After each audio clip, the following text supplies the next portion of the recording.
Hello everyone.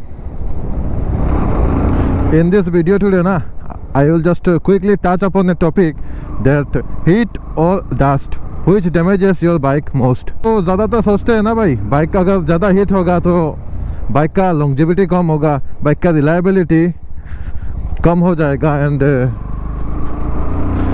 Long term में bike सही नहीं रहेगा, which is correct of course.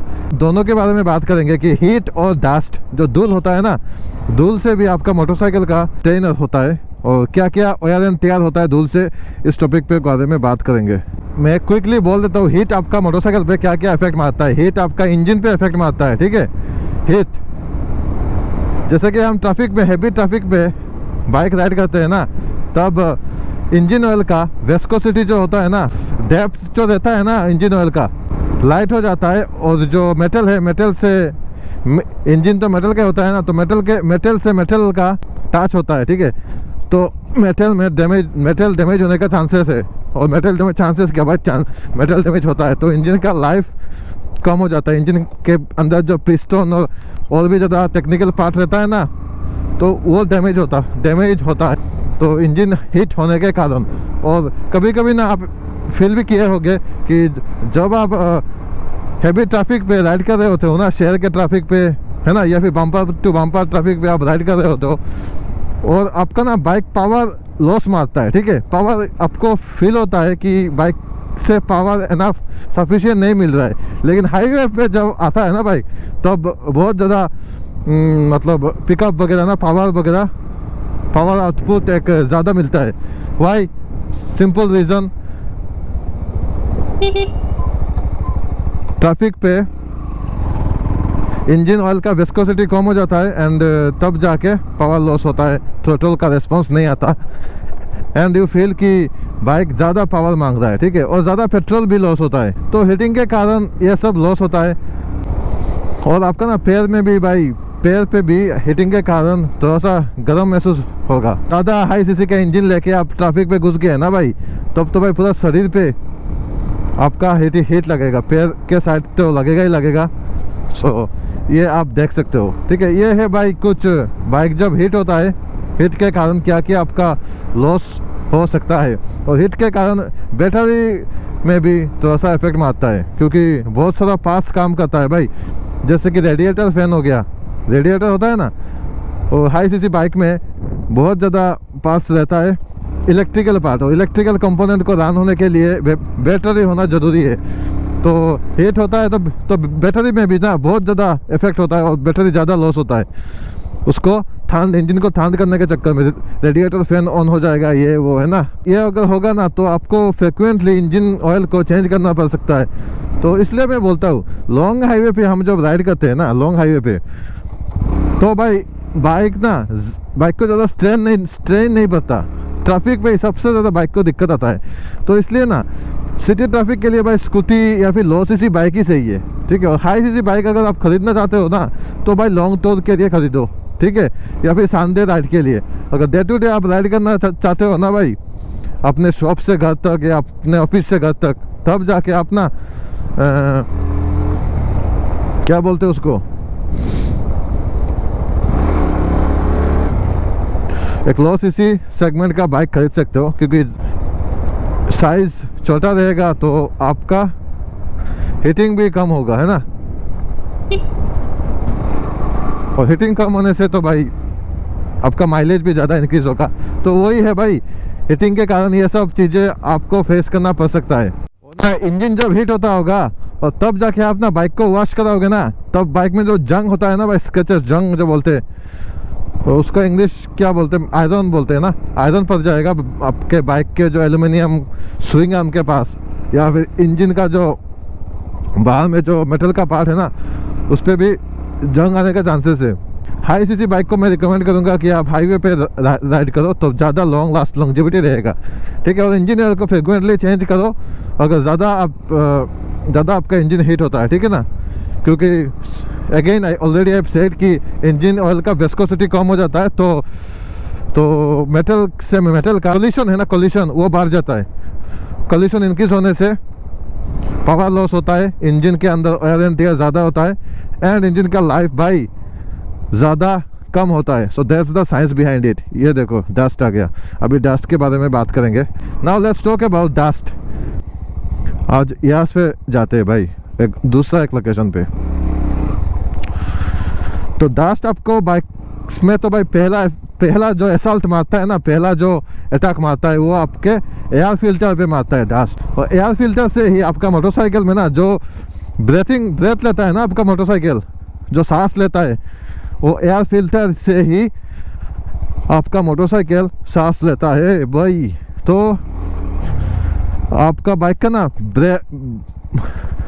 Breathing capacity अगर इंक्रीज करना चाहते हो ना, तो एयर फिल्टर को सही से चेंज करो. एयर फिल्टर कहाँ पे होता है आपको पता है ना? So let me show you भाई एयर फिल्टर कहाँ पे होता है. ये देखो भाई, ये होता है एयर फिल्टर. ठीक है, आप जो बाइक जब स्पीड में राइड करते हो ना, तो जो हवा आता है ना, हवा आके सीधा एयर फिल्टर के जो ये जो विंडो छोटा छोटा जो गैप होता है ना, गैप में एयर का हीट मारता है. इंजन आपका कूल होता है. ठीक है, इंजन कूल होने से भाई ऑब्वियसली ज़्यादा पावर देगा आपका motorcycle and you will feel ultimate. जब आपका एयर फिल्टर में ज़्यादा देर तक मतलब रहेगा ना, चेंज नहीं ही करोगे ना एयर फिल्टर, तब जाके ना आपका मोटरसाइकिल का जो माइलेज है, माइलेज में बहुत ज़्यादा ड्रॉप आएगा और इंजन बहुत जल्दी हीट होगा. ठीक है, और एक चीज़ भाई जो डस्ट आपका बाइक पे इफेक्ट मारता है वो है चेन के ऊपर ना भाई कार्बन जम जाता है. ठीक है, चेन में अगर धूल मिट्टी लगा होगा ना भाई, तो चेन का जो क्या बोलते हैं उसको, and if you don't maintain your chain with chain lube and chain cleaner, तब ना आपका चेन का भी लास्टिंग कम हो जाएगा, चेन का लॉन्जिविटी कम हो जाएगा. चेन स्पॉकेट का तीर जो है ना वो ज़्यादा डैमेज होगा. And what you can do after coming from a dusty road is to क्या बोलते हैं उसको, lube your motorcycle chain with a good quality chain lube and chain cleaner. तो चेन को क्लीन एंड ल्यूब करते रहो often. ठीक है, तब जाके आपका चेन भी सही रहेगा एंड आपको चेन स्पॉकेट अगर सही होगा ना भाई, तो भाई बहुत बढ़िया आप राइड कर सकते हो. क्योंकि मेरे को पता है चेन स्पॉकेट से ना बहुत एक इम्प्रूवमेंट मिलता है राइडिंग का. क्विकली बोल देता हूँ, डस्ट आपका एयर फिल्टर को डैमेज करता है. डस्ट आपका जो इंजन का बोर्ड होता है ना, तो उसमें डस्ट जाके वो डैमेज करता है. एंड आपका ब्रेक पैड डैमेज करता है डस्ट. ठीक है, और हम जो मोबाइल पे ना फ़ोन चार्जर लगाते हैं ना भाई, इधर इसमें जो चार्जिंग का USB पोर्ट है ना, इसमें डस्ट अगर जाएगा तो वो उसका भी डैमेज करता है डस्ट. ठीक है भाई. एंड हीट क्या डैमेज करता है, let me tell you. Heat आपका इंजन को पहली बात तो ख़त्म कर देगा. इंजन से मेटल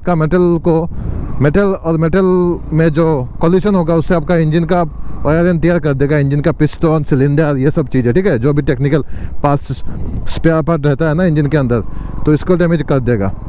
ठीक है, सेकंड चीज़ है भाई आपका, और हाँ, डस्ट आपका चेन स्पॉकेट को भी डैमेज कर देगा डस्ट. ठीक है, तो इसलिए उसको लुब्रिकेट करते रहो. ठीक है भाई, डस्ट से बचने का एक ही उपाय है भाई, लुब्रिकेट करो और बाइक को ना प्रेशर वॉश करते रहो. ठीक है, अगर आप ज़्यादा सिटी ट्रैफिक पे राइड करते हो, then frequently change the engine oil. ठीक है, frequently change the engine oil, क्योंकि उसका विस्कोसिटी कम हो जाता है. Again I have told you that. तो इंजन का जो प्रॉब्लम होता है ना, वो हमको विजिबल हो जाता है. जैसे कि हम राइड करते हैं, हमको पता चल जाएगा कि बाइक का जो थ्रोटल रिस्पॉन्स है वो हमको नहीं मिल रहा है. तो ये आपको इमीडिएट फील हो जाएगा. अगर इंजन में कुछ प्रॉब्लम होगा तो इंजन हीट मारेगा. ठीक है ना भाई, तो इंजन का प्रॉब्लम हमको इमीडिएट नजर में आ जाता है. So we can fix this. ठीक है, हम डायग्नोस कर सकते हैं एंड डायग्नोस करने के बाद उसको फिक्स कर सकते हैं सर्विस सेंटर में जाके. लेकिन जो भाई डस्ट जो आपको इंजन में जो स्ट्रेन मार के जाता है ना, को विजिबल नहीं होता है. डस्ट मतलब धीरे धीरे आपको ख़त्म करता है. डस्ट आपका मोटरसाइकिल को धीरे धीरे ख़त्म करता है, और हीट आपका इंजन को इमीडिएट ख़त्म कर देता है. How to save yourself from those thing, सीधी सी बात है, अगर डस्ट हुआ ना भाई, तो एयर फिल्टर को चेंज करो फ्रिक्वेंटली. सेकंड चीज़, बाइक को प्रेशर वॉश करो. अगर आप ज़्यादा डस्टी एरिया पे रहते हो और फ्लोर ज़्यादा है तो यही है. एंड ब्रेक पैड को आप चेक करो, और ब्रेक पैड तो भाई आपका चेक जब वॉश कर लोगे ना प्रेशर वॉश, तो ब्रेक पैड भी क्लीन हो जाएगा, और ब्रेक पैड को भी चेंज करते रहो, ठीक है ना भाई। एंड इंजन हीट का प्रॉब्लम से बचने का उपाय भाई सिंपल है भाई, रेडिएटर जो है ना, रेडिएटर को आप मेंटेन करो। रेडिएटर फैन जो होता है ना, और जो कूलेंट है ना भाई, कूलेंट को भी मैं एक चीज़ भूल गया, क्योंकि मेरा बाइक पे कूलेंट नहीं है ना भाई, 160 है, तो मैं कूलेंट का ज़रूरत नहीं पड़ता। लेकिन जिस बाइक पे जैसे कि NS 200 पे Duke 250 के ऊपर जो कूलेंट आता है ना भाई, तो कूलेंट को आप चेंज करते रहो, इससे बाइक पे ज़्यादा प्रेशर नहीं आएगा and you will feel good while riding, ठीक है ना भाई। सबसे ज़्यादा बढ़िया जो उपाय है वो भाई, ज़्यादा बाइक ना हाईवे पे राइड करो। और एक मीथ है भाई लोगों में, हाईवे पे राइड करने से उन लोगों को लगता है कि ज़्यादा बाइक स्ट्रेन होता है। नहीं भाई, ट्रैफिक में ज़्यादा बाइक के ऊपर प्रेशर पड़ता है। सो यही था भाई, हीट और डस्ट के ऊपर कि किस चीज़ से आपका बाइक ज़्यादा डैमेज होता है। ये देखो यहाँ पे तो बहुत ज़्यादा दूर है भाई। तो पहली बात तो भाई, दोनों चीज़ों से बाइक में इफेक्ट आता है, तो दोनों को आप ध्यान में रखो, ठीक है। सब चीज़ों को भाई लुब्रिकेट करते रहो, ज़्यादा कुछ हो गया तो भाई चेंज करते रहो। यही है वीडियो। तो that's it for this video for today. बहुत लंबा हो गया है आज का video. So I will see you in some other video. तब तक के लिए जय बजरंगबली, जय हनुमान, बाय बाय।